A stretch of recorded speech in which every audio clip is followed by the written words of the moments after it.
नमस्कार। आज हम लोग एग्रीकल्चर के optional paper civil service exam 2018 के पेपर को देखेंगे।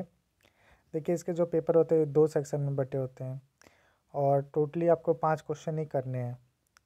बाकी 5 क्वेश्चन में 1 और जो 5 है वो कंपलसरी है। बाकी 3 क्वेश्चन जो कि आप किसी भी सेक्शन को चूज़ करके कर सकते हैं। जो सिलेबस अभी हम इसके पहले वाले लेक्चर में मैंने सिलेबस बताया, इसलिए मुझे लगा कि आप लोग को एक बार क्वेश्चन का भी आइडिया दे देना चाहिए ताकि आपका प्रिपरेशन और कॉम्प्रिहेंसिव तरीके से हो सके। पहला है कि डिस्क्राइब द फॉलोइंग 150 वर्ड में ही लिखना है। तो देखिए, global warming and its impact on crop productivity. Global warming का क्रॉप प्रोडक्टिविटी पे क्या इफेक्ट हुआ, इसको लिखना है। कंटीजेंसी प्लानिंग इन ड्राईलैंड और रेनफेड एग्रीकल्चर। कॉन्टीजेंसी प्लानिंग क्या होगा ड्राईलैंड और रेनफेड एग्रीकल्चर के लिए। नेक्स्ट है रोल ऑफ हाइब्रिड और high yielding variety to meet the national goal of food security. Hybrid और हाई यील्डिंग वैरायटी का क्या रोल है फूड सिक्योरिटी में? तो क्या रोल हो सकता है? हाई प्रोडक्शन हो गया कि इकोनॉमिक एम्प्लॉयमेंट जनरेशन हो गया, एक्सपोर्ट ज़्यादा होगा। तो ये कुछ कुछ पॉइंट हैं। Precise water saving irrigation practice to enhance water use efficiency. Precise water saving irrigation practice मतलब हमें उतना ही वाटर देना है जितना की ज़रूरत है। तो इसके क्या क्या वाटर यूज एफिशिएंसी कैसे बढ़ा सकते हैं? तो या तो ड्रिप इरिगेशन दे सकते हैं, स्प्रिंकलर दे सकते हैं। उसका क्या क्या इफेक्ट है, ये सब कुछ कुछ मैं पॉइंट बता रहा हूँ। इसका ये एग्जैक्ट नहीं आंसर होगा, तो वो तो आपको वो टॉपिक पढ़ने के बाद कुछ अनुमान लगेगा, लेकिन मैं एक रफ आइडिया दे रहा हूँ कि क्वेश्चन का क्या अनुमान है। वो ई में क्या initiative for improving agriculture marketing in India. Agriculture marketing को कैसे इनिशिएटिव के लिए क्या क्या लिया गया, जैसे ई नाम हो गया। फिर उसके बाद एपीएमसी एक्ट में जो रिफॉर्म लाया गया। अभी जो एक फार्मर्स बिल्स में एक डिस्प्यूट चल रहा है, trade and promotion and facilitation bill 2020। और उसके बाद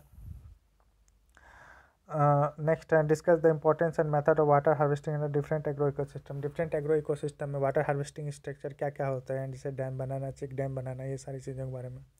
और क्या इंपॉर्टेंस है, ये सारी इंपॉर्टेंस क्या हो सकता है वाटर हार्वेस्टिंग, वाटर कंजर्वेशन, उसके बाद क्रॉप ग्रोथ, जैसे मराठवाड़ा रीजन में बहुत ज़्यादा। तो ऐसे एग्जाम्पल आपको देते रहना है हर क्वेश्चन के आंसर में। Explain the factor affecting soil organic matter content. कौन कौन से फैक्टर जो सॉइल ऑर्गेनिक मैटर को अफेक्ट करते हैं, क्या टेक्निक होगा ताकि सॉइल ऑर्गेनिक मैटर ज़्यादा बढ़ाया जा सके। ठीक है। उसके बाद role of NGO and self help group in technology dissemination of agriculture development. NGO का क्या रोल है और सेल्फ हेल्प ग्रुप का कि टेक्नोलॉजी को ईजिली डिसमिनेट किया जाए एग्रीकल्चर के डेवलपमेंट में। एनजीओ तो जानते ही हैं आप लोग। और सेल्फ हेल्प ग्रुप क्या होता है? ग्रुप ऑफ पीपल्स जो कि वॉलेंट्री आते हैं और कॉमन ऑब्जेक्टिव को परफॉर्म करने के लिए, जैसे बिहार में जीविका है, ये सब सेल्फ हेल्प ग्रुप अच्छे से काम कर रहे हैं।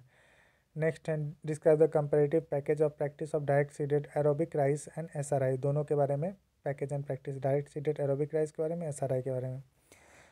क्या क्या क्या मैंडेट है केवीके का? How KVK are helping in the dissemination of agriculture technology and upliftment of socio economic condition of farmer.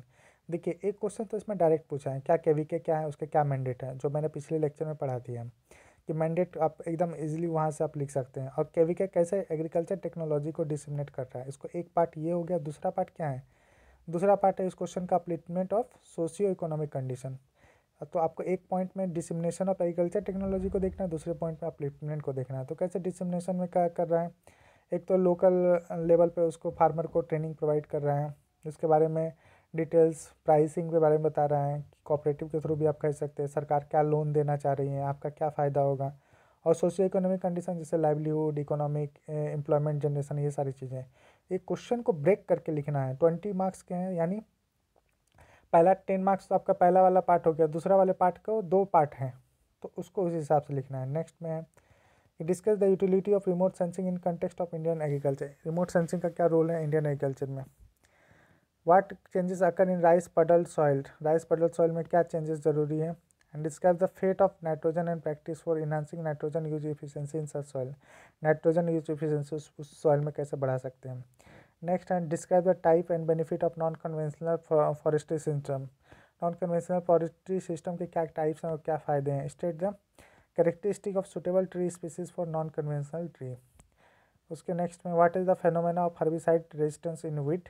And क्या क्या हर्बिसाइड रेजिस्टेंस वीट्स में कैसे हो गया, और क्या फैक्टर रिस्पॉन्सिबल हर्बिसाइड रेजिस्टेंस। अब आप हर्बिसाइड ज़्यादा देंगे उसमें क्या हो जाएगा, हर्बिसाइड रेजिस्टेंस हो जाएगा, उसको अगले साल उससे भी ज़्यादा देना पड़ेगा। तो ये एक समस्या आ गया उसमें।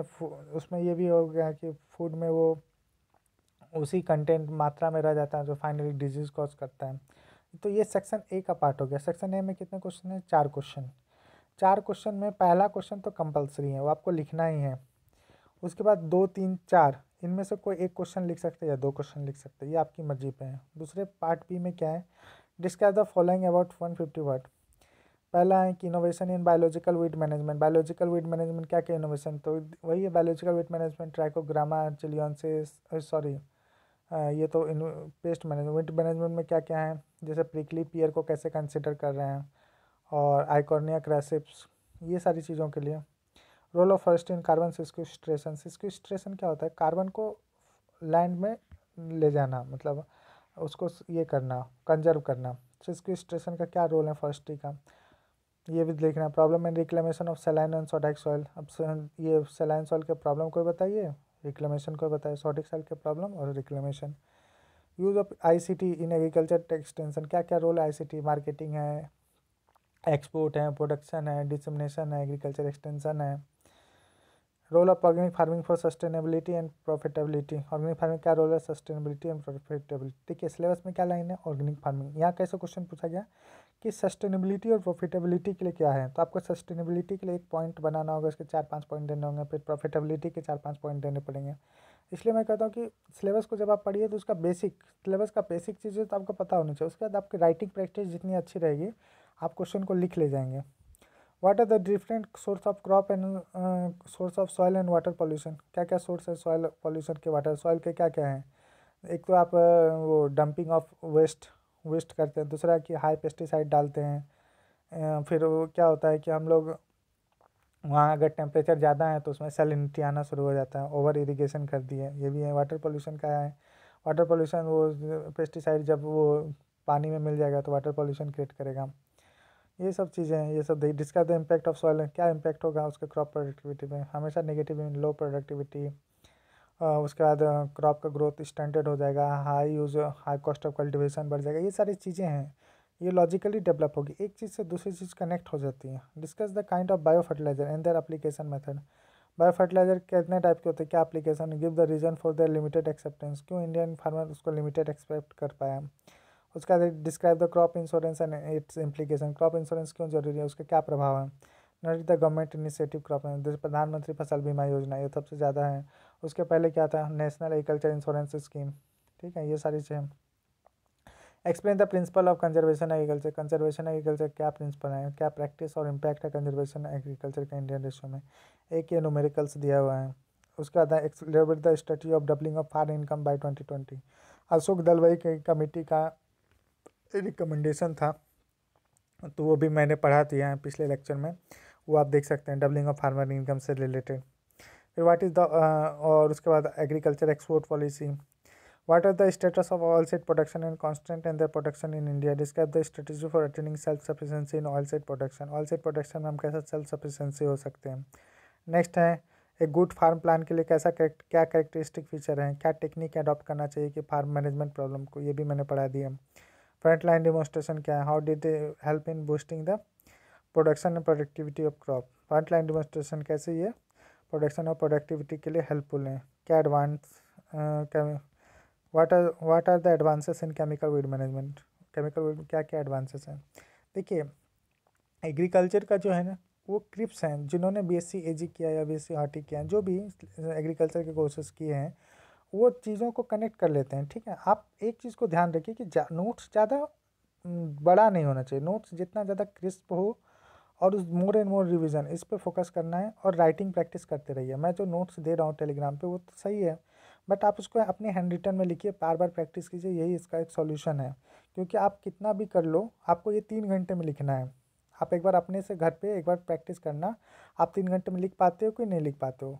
आप कोशिश करोगे ज़्यादा से ज़्यादा कंटेंट देना, आप एक सब्जेक्ट एक क्वेश्चन में कंटेंट दोगे, दूसरे में नहीं दे पाओगे, ये टेक्निकल समस्या आती है। इसलिए आप प्रैक्टिस कीजिए, और ऑप्शनल को 2 महीने में तैयार कर लीजिए। उसके बाद आप जीएस के सारे पेपर को पढ़िए, कोई दिक्कत नहीं है, और फिर उसका रिवाइज करते रहिए। Thank you so much.